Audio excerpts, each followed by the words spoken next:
It's a new year and a new chance for you to make a fresh start with your compliance. For the next 31 days on the FCPA Compliance Report, we're going to be bringing you a daily tip, strategy, or idea that you can use to improve your program. Here's your host, Tom Fox, the Compliance Evangelist. How does a board incorporate compliance into the long-term strategy of a company?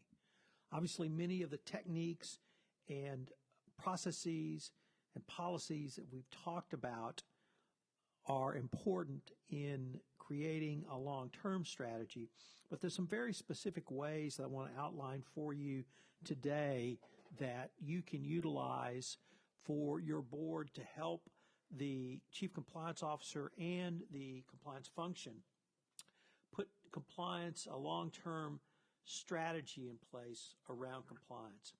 And I took these thoughts from a white paper issued by State Street Global Advisors entitled Incorporating Sustainability into a Long-Term Strategy, and I've adapted them for the compliance arena. So the first thing you need to do is develop a framework for evaluating your approach to compliance. And here there are three key steps.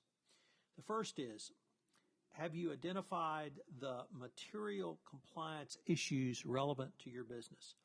Now, this is not all of the compliance issues, but it's the material compliance issues. How have you identified those going forward? Step two, have you assessed and, where necessary, incorporated these compliance issues into your long-term strategy? Some companies or compliance officers will have a 1, 3, and 5-year strategy, and that's certainly a good starting point. But have you incorporated the material compliance issues into your long-term strategy going forward? And finally, has the company communicated its approach to compliance issues and the influence of those factors on its long-term strategy? One of the key concepts we've talked about throughout this podcast series is the board and company communication. The board has an obligation to communicate down or oversee senior management communication to all relevant stakeholders. Those include the employees, shareholders, may include third parties in the supply chain, key third-party suppliers. It may include customers, and it may include those that help you sell in the third-party sales chain. So there are 6 questions that you can utilize to help you address compliance issues in the long-term strategy for compliance. Number 1, have you identified compliance issues material to your business? Many companies will conduct peer reviews to identify compliance-related key performance indicators, or KPIs. Some companies are adopting, and indeed many companies are adopting, a more quantitative approach to identifying materiality and prioritizing KPIs using analytical tools to quantify both the environmental and social impacts of compliance. KPIs are further managed through using management information systems, data analytics tools, algorithms, and even AI to help facilitate both internal understanding and public reporting. Life cycle assessments are an example of how companies can identify the environmental and social areas that are most impacted through a product's life cycle. And this information can be supplemented by both your internal and external stakeholder engagements to prioritize compliance areas by materiality. Number 2, has the company analyzed and incorporated compliance issues where relevant into its long-term strategy? At some point, boards get regular updates on compliance, whether that be a quarterly update from a chief compliance officer, an annual meeting, or something else. And this needs to be further incorporated into your long-term strategy. Obviously, having a chief compliance officer who reports directly to the board is a key component of that, and having that information flow to what I advocate should be the compliance committee, I think is the way to go. Number 3, does the company consider long-term compliance trends in its capital allocation decisions? Now, I found this very interesting and really in a direction we haven't focused on, because this is not something that a chief compliance officer or indeed an entire compliance function will consider often, which is capital allocation decisions. This is beyond simply headcount or annual budgeting. So some companies have incorporated compliance in strategic planning and capital allocation decision-making process and have made early investments which help you realize benefits through really brand differentiation, allows you to put new lines of business in, even while lowering the risk profile of the company and improving access to capital. The reality is if you have an effective compliance program, you are more nimble and more agile and can move more quickly.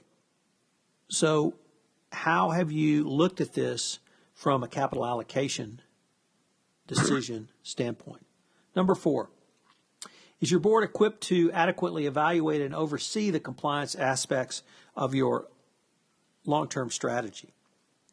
And here you need to make sure the board is actively engaged on emerging risks and opportunity as they relate to compliance.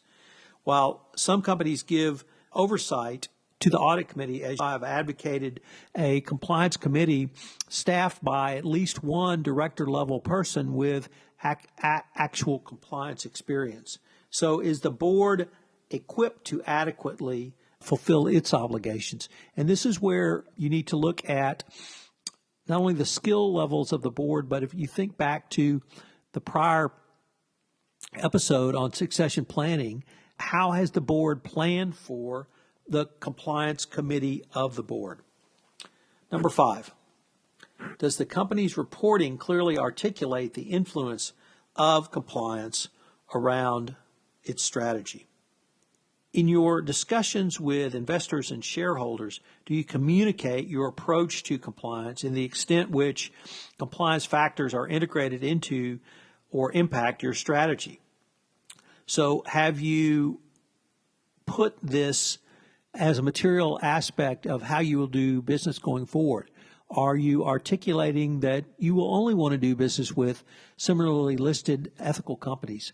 But even if you dive down more deeply, think about doing business with companies with compliance programs. Have you assessed their compliance programs? Is that part of the goals that you have to measure that you will do business with going forward? So a wide variety of ways to communicate your influence of compliance into your stakeholders and shareholders going forward.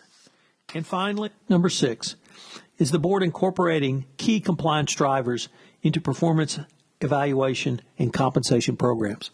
Obviously, the Department of Justice has made clear that they want to see companies engaging in incentives and disincentives around compliance. However, has the board based any direct compensation of its senior executives around this issue? What about the board itself? I'm not talking about clawbacks, although that can certainly be a part of it if something scant does happen. What about positive incentives going forward? So what are your 3 key takeaways today? The first one is, do you have a long-term strategy regarding compliance? Many boards will look at compliance simply from the tactical level, and I would suggest you need to look at it from the strategic level, long-term strategic level. 2, what is your framework for evaluating your approach to compliance? How do you do that? How do you have that? And then 3, really thinking about capital allocation. What is a company doing around capital allocation? And does that involve your chief compliance officer and compliance function? This is Tom Fox. Thank you very much for listening to day 17 of 1 Month to a Better Board, and I hope you'll join me tomorrow for day 18. This production of 31 Days to a More Effective Compliance Program is a special production of the Compliance Podcast Network. I hope you will join me again tomorrow.